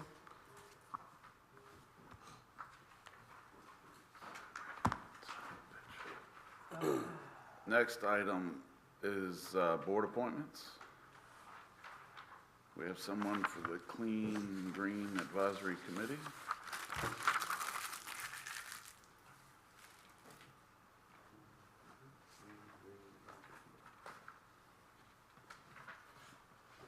I'll make that motion to Anthony. appoint Anthony Horine, I guess? Orion? To the Clean and Green Committee? Okay. Is there I a will- second? Or you just want to second them all? All right. I'd like to make the motion to reappoint Mr. Buddy Riley to the EDA. And if y'all want, I'll be glad to do, because I see some have other people's names, but for the Historical Committee, I'd like to reappoint, is it All of reappoint? them. Can I do all of them, Mr. Wilmot? Is that gonna be, I'd like to reappoint Mr. Brent Heath, Chad Scott, Danny Ferry, Dr. Wesley Wilson, Preston Higgins, Thane Harpole, Bill Lawrence, and Bill Weaver to the Historical Committee.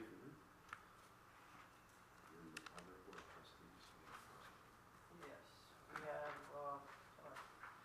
have, Haley Polson, and I would recommend her. Okay. Is there a second to all these? Second. All in favor? Aye.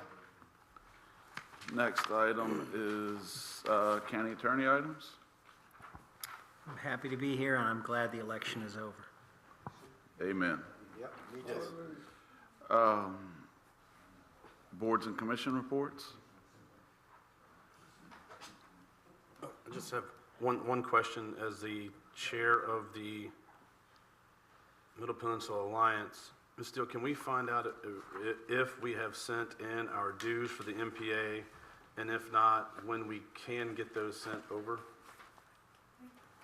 I spoke with Ms. Kaler at the MPPDC, and she indicated that she was waiting to generate the invoices that we could pay against. Okay, But very we good. have been in contact, and she said she would send that to me as soon as she had it. Very good.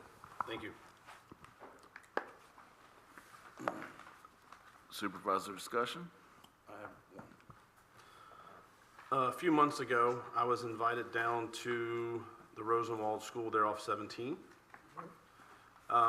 I got to meet with some folks and go through a couple of things with Congressman Whitman.